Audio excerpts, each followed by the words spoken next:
Potensi besar Arkan Fikri akan ikuti jejak Asnawi Mangku Alam. Minus Ipar Jenar, Sintayong resmi panggil 25 pemain untuk hadapi Brunei Darussalam.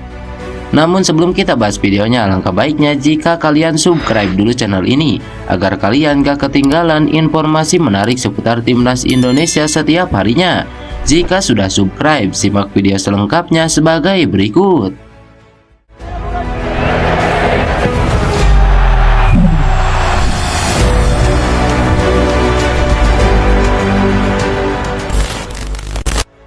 Gelandang milik Arema FC Arkan Fikri disebut harus bisa mengikuti jejak Asnawi Mangku Alam berkarir di Korea Selatan.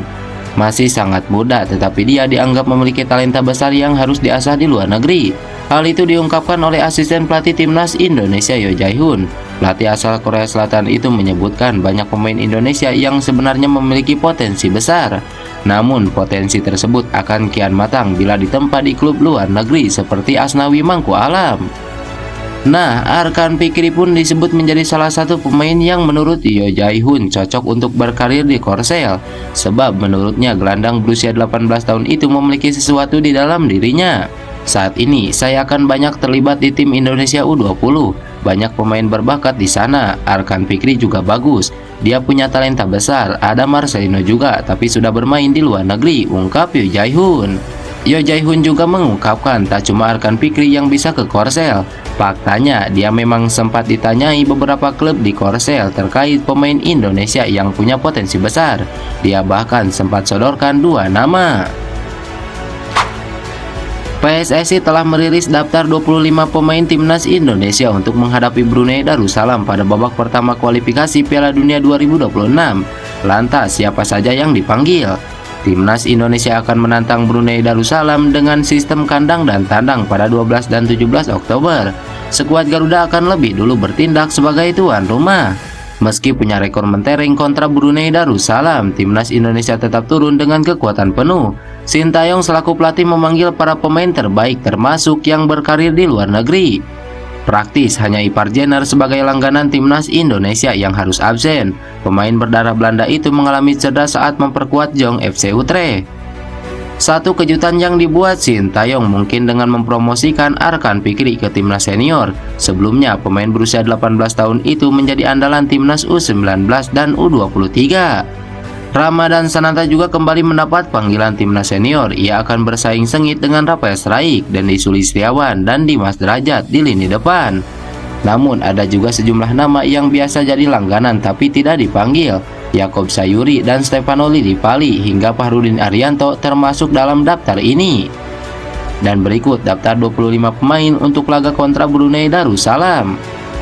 Nadeo Argawinata, Sahrul Trisna, Hernando Ari, Jordi Amat, Asnawi Mangku Alam, Rizky Ridho, Edo Febriansah, Pratama Arhan, Wahyu Prasetyo, Shen Patinama, Sandi Wos, Yance Sayuri, Elkan Bagot, Arkan Fikri, Marcelino Ferdinand, Ricky Kambuaya, Mark Lok, dan Rahmat Irianto, Witan Sulaiman, Sadi Ramdhani, Dendi Sulistiawan, Egy Maulana Fikri, Ramadan Sananta, Dimas Derajat, dan Rafael Struijk. Pemain Borussia Mönchengladbach asal Jepang Ko Itakura memberikan suntikan motivasi kepada skuad timnas Indonesia U17 di Jerman. Di sela-sela kesibukannya, Itakura rela menyempatkan berbagi pengalaman bersama penggawa Indonesia. Ia menceritakan pengalamannya saat merintis karir di Jepang hingga sampai ke benua Eropa. Itakura bahkan mampu menirukan ucapan selamat pagi kepada penggawa Indonesia U17 termasuk kepada pelatih Bima Sakti. Penggawa timnas Jepang itu juga mendoakan hasil terbaik untuk Indonesia yang akan bertanding di Piala Dunia U17 2023 mulai November mendatang. Semoga sukses untuk Piala Dunia U17. Saya mengharapkan yang terbaik untuk Anda dan saya berharap bisa bermain bersama kalian di masa depan, ujar Itakura. Rombongan pemain timnas Indonesia U17 sudah 2 pekan menjalani rangkaian latihan dan uji coba di Mönchengladbach dan pada minggu kemarin mereka pindah ke markas Borussia Dortmund. Sekedar diketahui, Simon McManamy pernah menjabat sebagai pelatih timnas Indonesia pada Januari hingga November 2019.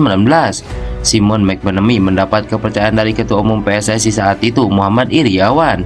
Berdasarkan performa ketika berkarir di Indonesia, Sekedar diketahui, Simon McManamy pernah mencetak sejarah yakni mengantar Bayangkara FC juara Liga 1 2017. Awalnya, pencinta sepak bola Indonesia optimis prestasi timnas Indonesia terdongkrak di bawah asuhan Simon McManamy. Terlebih di laga pembuka, timnas Indonesia menang 2-0 atas Myanmar di laga uji coba. Namun setelah itu timnas Indonesia mendapatkan serangkaian hasil buruk. Andri Tani Ardiansyah dan kawan-kawan sempat dibantai Yordania 1-4 sebelum akhirnya menang 6-0 atas Vanuatu. Apes bagi timnas Indonesia, hasil buruk merembet ketika mereka berkiprah di babak kedua kualifikasi Piala Dunia 2022 zona Asia. Di 4 laga awal bersama Simon McManamy, timnas Indonesia tumbang 2-3 dari Malaysia, dihajar Thailand 0-3, dipermalukan UEA 0-5, dan dibantai Vietnam 1-3. Hasil negatif juga terus berlanjut ketika timnas Indonesia kalah 0-2 dari Malaysia di matchday kelima. Akibat serangkaian hasil negatif tersebut, Simon McManamy pun dipecat PSSI pada November 2019. Di saat bersamaan, ranking FIFA timnas Indonesia pun merosot tajam ketika Simon McManamy menjabat sebagai pelatih timnas Indonesia. Ranking FIFA skuad Garuda berada di posisi 159 dunia. Setelah 10 bulan Simon McManamy menjabat, ranking FIFA timnas Indonesia melorot ke tangga 173 dunia. 1 bulan setelah memecat Simon McManamy, PSSI menunjuk Sintayong sebagai pelatih timnas Indonesia. Namun karena Covid-19 pada Maret 2020, Sintayong baru memimpin timnas Indonesia di laga resmi pada Juni 2021. Saat itu timnas Indonesia menempati peringkat 170 dunia atau posisi ketiga skuad Garuda ditinggalkan Simon McManamy. Namun apa yang dicetak Sintayong bersama timnas Indonesia masuk kategori istimewa. Sintayong mengantarkan timnas Indonesia lolos ke Piala Asia 2023, melaju ke final Piala AFF 2020, semifinal Piala AFF 2022 hingga mencatatkan serangkaian hasil positif di FIFA Matchday. Efeknya pun positif, selama ditangani Sintayong, ranking FIFA timnas Indonesia naik 26 posisi. Timnas Indonesia saat ini menempati peringkat 147 dunia dan masih akan terus melonjak posisinya. Jadi, apakah Simon McManamy minder dengan pencapaian Sintayong bersama timnas Indonesia sejauh ini? Perkembangan timnas Indonesia dengan masuknya sejumlah pemain naturalisasi makin ramai jadi perbincangan. Terlebih, pemain-pemain ini menjadi tambahan kekuatan tersendiri bagi skuad Sintayong. Tidak mengherankan jika PSSI makin banyak melakukan perekrutan pemain naturalisasi untuk memperkuat timnas Indonesia. Salah satunya adalah Sen Patinama, pemain naturalisasi yang telah melakukan debut dengan timnas Indonesia.